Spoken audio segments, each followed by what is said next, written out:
Welcome, Rabbi. Would everybody please be seated?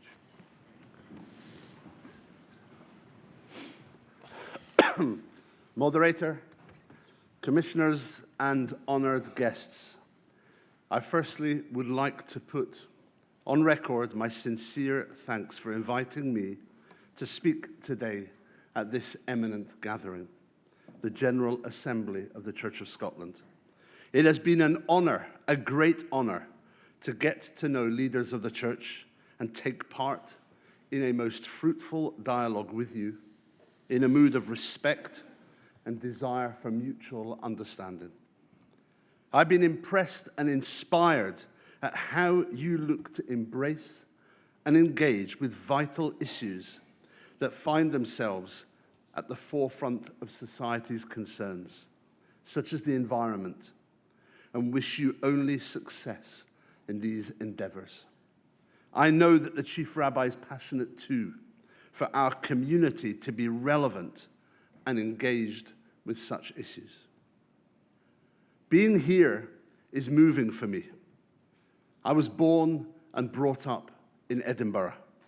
I attended school here.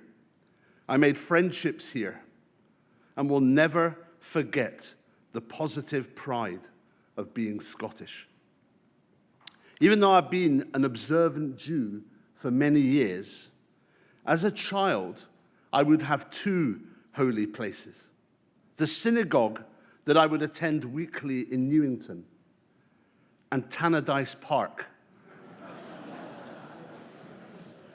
Thank you. I see a supporter over there. The home of my favorite football team, of course, as you know, Dundee United.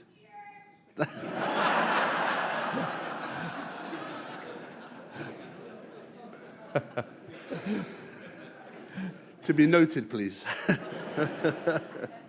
In fact, football was so much a part of my young life that when I was interviewed first for a position in Newton Mearns, Glasgow, I compared the battle of the small family of Jews against the majority Syrian Greeks that characterizes our Hanukkah story as similar to Motherwell defeating Celtic. As you can imagine, half the community were happy and half were not. But I remember also the strong connection between my synagogue, Edinburgh Hebrew Congregation, and the church. I remember visits of moderators to the synagogue, and I remember the moderator speaking at the placing of a Holocaust memorial monument in Princess Street Gardens. So I always take pride in connecting my Scottish and Jewish identity. And so standing here today in front of you seems so right. But let us remember why I'm here. Chief Rabbi Ephraim Mervis came here in 2014 to this General Assembly with words of friendship and harmony. He thanked you all for the fight against anti-Semitism and also in your engagement with vital issues that matter to society. The Chief Rabbi was in his first year in that august position, and he has continued to champion such important causes, such as the protection of our climate and the plight of the Uyghur Muslim population in Xinjiang, China. But of course, the context was a document released in 2013 that had caused deep concern to the Jewish community. And Chief Rabbi Mervis's response was not to run away from this deep challenge, but to engage in dialogue and conversation. And so for the last few years, that dialogue has developed and grown. And I would like to put on record my thanks to all those within the church leadership who never ceased to see the vital importance in this dialogue. I've gained friends in the Church of Scotland through this dialogue, and have only grown in my affection for the church. And I should put on record also thanks to Mirella Yandoli, who is here, who put so much time into this dialogue process. Additionally, I would also like to show my appreciation for the Jewish community in Scotland and the Board of Deputies of British Jews for their constant support. Their support has been vital for its success. Now, we have a famous saying in Judaism, 2 Jews, 3 opinions.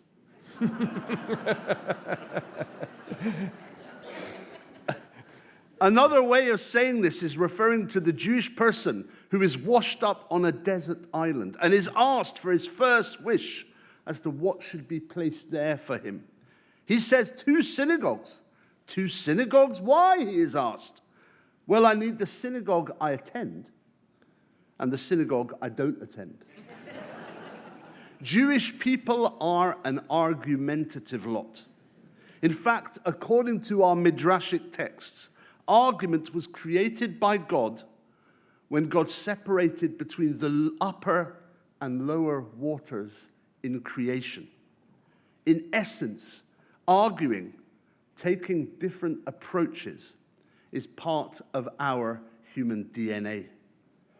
And I hesitate to say that I remember growing up in this amazing country, Scotland, that we are also an argumentative lot.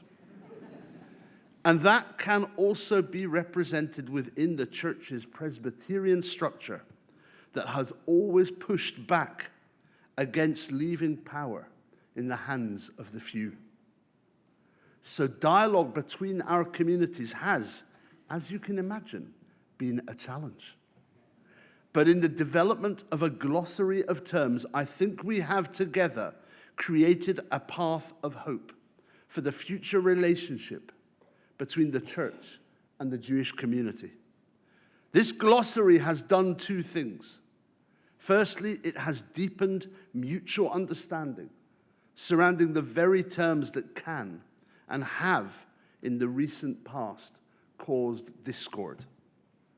Secondly, it has offered up vocabulary, wording, and understanding for both our communities that can ensure that in expressing passionate opinions, we do not offend each other. It will, as Chief Rabbi Mervis mentioned 8 years ago, ensure that we have the facts before we make a stand. Harmony does not here mean that we will agree. It means that we will disagree well. We will take different approaches based on our texts and our subjective experiences, while being scrupulous in ensuring that the other is not offended. Today we are seeing the beginning of this project. It will be built upon further over the coming months. It is worth quoting here from the opening section of the glossary on how to use it. There it is stated, as a reference tool, we hope that this glossary might be used and reflected on before members of either faith declare statements, produce reports, sermons, and any written or spoken material that uses the terms we've covered. For those we haven't covered, we hope this tool helps us to become curious about how our words and ideas may be received in different and unpredictable ways. My friend, the very Reverend Dr. Susan Brown, puts this so well in her introductory reflections to the glossary, when states there, even those who speak the same language can find that language separating them. We're not looking to write exhaustive tracts of theology on the terms that we have chosen, rather to reflect on how they are heard by each of us. There is still more work to be done on this glossary, but you can see already in the work we have done on the term people of Israel what potential the glossary has. It can outline how each of our traditions understands this term. It can pick out the divergence essential to those understandings. And it can frame how we both relate to this divergence. There is no attempt to change the other, just to understand the other in a deeper way. I want to end by referring to my great-grandfather. My name, David Emmanuel, was after him. He was called Emanuel Meyersohn, and he was a rabbi in the German town of Rastatt. He died in 1924, thankfully, before the deluge of the Holocaust. But I learned from his daughter, my great-auntie, that he would go walking in the hills of the Black Forest each Sunday with local parish ministers. These bonds of friendship were so important to my great-grandfather, and they inspired me in the work I do. And so I leave you with my friendship and warmth, and that of my chief rabbi, and the blessing we read in the book of Numbers. May the Lord bless you and keep you. May the Lord make his face shine on you and be gracious to you. May the Lord turn his face to you and grant you peace. Amen. Thank you.